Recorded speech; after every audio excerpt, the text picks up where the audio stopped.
नमस्कार किसान भाइयों। आज इस वीडियो में खीरे की खेती को नुकसान पहुंचाने वाले रोग और कीट के बारे में विस्तार में जानकारी देने वाले हैं। इनसे होने वाले नुकसान और सिम्टम्स और उनको रोकने के उपाय के बारे में संपूर्ण जानकारी मिलने वाला है। संपूर्ण जानकारी के लिए वीडियो को अंत तक देखें और जो भी किसान भाई चैनल पर नए आए हैं वीडियो को लाइक, सब्सक्राइब और अपने अन्य किसान भाई को शेयर करें ताकि इसी तरह की जानकारी आप सभी किसान भाइयों को समय समय पर मिलता रहे। चलिए वीडियो स्टार्ट करते हैं। तो सबसे पहले अगर बात किया जाए इस खीरे के नुकसान के बारे में तो बात आती है डिजीज की। तो किसान भाइयों, डिजीज में प्रमुख रूप से अगर देखा जाए तो पाउडरी मिल्ड्यू और डाउनी मिल्ड्यू का अटैक बहुत ज्यादा देखने को मिलता है। दोस्तों, पाउडरी मिल्ड्यू के सिम्टम्स की बात किया जाए तो यह पत्तों पर पाउडर जैसा सफेद सफेद चूड़ दिखाई देता है। ये पूरी तरह से पत्तों पर फैल जाता है जिससे प्रकाश संश्लेषण की क्रिया बाधित होता है। दोस्तों, अगर इसके कंट्रोल की बात किया जाए तो प्रिवेंटिव में अगर पौधा छोटा हो, फल फूल की अवस्था से पहले आप कॉपर ऑक्सीक्लोराइड और M45 मैनकोजेब, जो कॉपर ऑक्सीक्लोराइड का डोज होगा वो 30 ग्राम प्रति पंप के हिसाब से और मैनकोजेब 75%, इसका 50 ग्राम प्रति पंप के हिसाब से स्प्रे करके प्रिवेंटिव में इस रोग को रोका जा सकता है। इसके अलावा अगर रोग लग गया हो तो कस्टोडिया, जिसमें टेक्निकल होता है एजास्ट्रोबिन प्लस टेबुकोनाजोल को 25 से 30 ml प्रति पंप के हिसाब से स्प्रे करके इस रोग से छुटकारा पा सकते हैं। दूसरा जो रोग देखने को मिलता है डाउनी मिल्ड्यू। डाउनी मिल्ड्यू की बात किया जाती है पौधे के निचले भाग से प्रारंभ होकर पूरे पेड़ में फैल जाता है और बहुत घातक रूप ले लेता है, जिससे हमारे खीरे की खेत को बहुत ज्यादा नुकसान उठाना पड़ता है। यह पत्तियों पर पीलापन धब्बे लिए शुरू होता है और धीरे धीरे वो धब्बे गहरे भूरे रंग में बदल जाता है। तो समझ लेना चाहिए कि आपके खीरे की फसल में डाउनी मिल्ड्यू का आगाज हो गया है। डाउनी मिल्ड्यू का अटैक ज्यादा हो गया हो तो इसे रोकना बहुत मुश्किल होता है। कोई भी दवा का आप स्प्रे करते हैं, डाउनी मिल्ड्यू का अगर नीचे से ऊपर तक पूरे पेड़ में फैल गया हो तो उनको रोकना बहुत कठिन होता है। इसलिए प्रारंभ में ही जब आप पत्ता नीचे से कुछ भी सिम्टम्स दिखाई दे तो समय समय पर दवा का स्प्रे कर दें। यह रोग नमी वाले मौसम में ज्यादा देखने को मिलता है। इसके रोकथाम की बात किया जाए तो डाउनी मिल्ड्यू से प्रभावित पत्तियों को सबसे पहले खेत से कटिंग करके कहीं दूर फेंक देना चाहिए। दूसरा, फंजीसाइड का उपयोग करके इस रोग का रोकथाम किया जा सकता है। इसके लिए एमस्टार टॉप, जिसमें टेक्निकल होता है एजास्ट्रोबिन 18.2% और डाइफेनाकोनाजोल 11.4% एससी फॉर्म में होता है। इसके डोज की बात किया जाए तो 25 से 30 ml प्रति 15 लीटर पानी के हिसाब से मिलाकर इसको आप स्प्रे कर सकते हैं। इसके अलावा अगर देखा जाए तो मार्केट से आप कस्टोडिया, जो कि अडामा कंपनी का आता है, इसमें टेक्निकल एजास्ट्रोबिन 11% और टेबुकोनाजोल 18.3% एससी फॉर्म में होता है। बात कर ले इसके डोज का तो 25 से 30 ml प्रति 15 लीटर पानी की दर से और साथ में कोई स्टिकर सिलिकॉन बेस मिलाकर इस पे स्प्रे कर दें। इसके अलावा अगर आप डालना चाहें कोई अन्य दवा तो रोको या रेडिमिल गोल्ड, इनमें से कोई लेकर आप स्प्रे करके इस रोग से निजात पा सकते हैं। इंसेक्ट की बात किया जाए तो मुख्य रूप से सबसे पहले देखा जाए तो लीफ माइनस का अटैक बहुत ज्यादा होता है।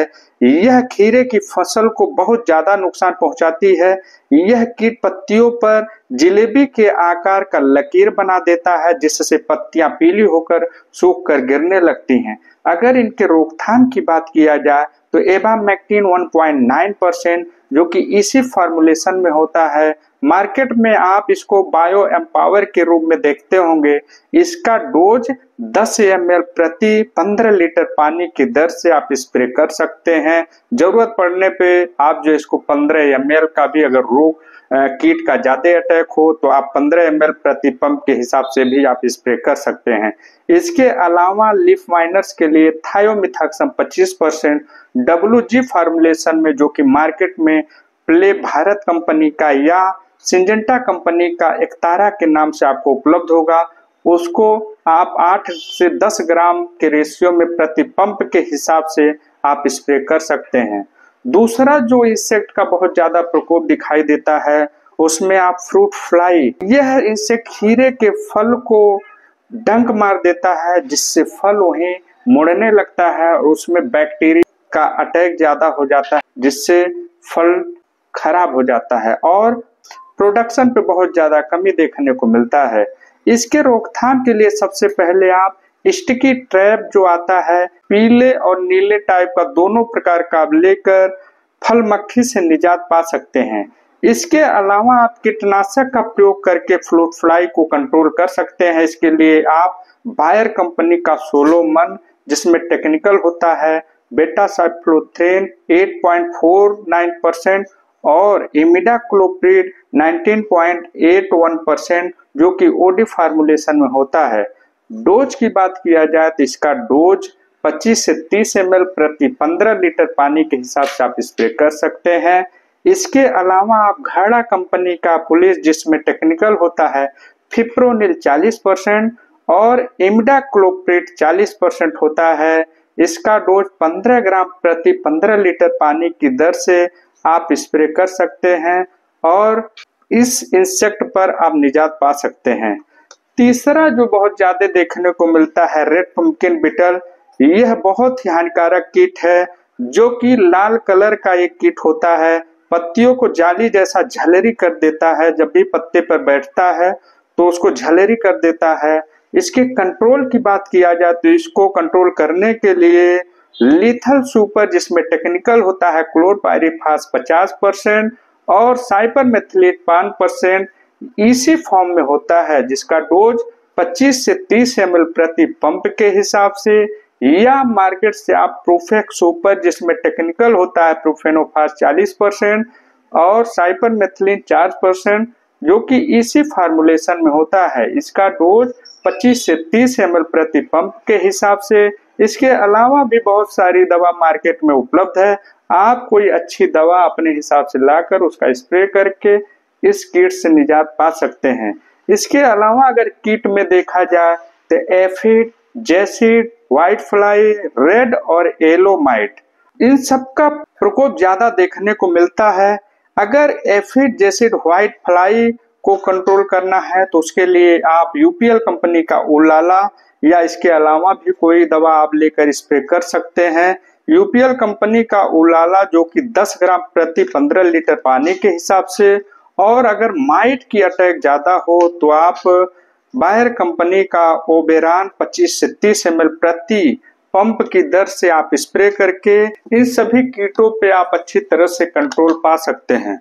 तो किसान भाइयों, आज के लिए इतना ही। उम्मीद करता हूँ दी गई जानकारी आप सभी किसान भाइयों को पसंद आया होगा। अगर जानकारी पसंद आई हो तो चैनल को लाइक, सब्सक्राइब और अपने अन्य किसान साथी को शेयर करें। आज के लिए इतना ही। नमस्कार।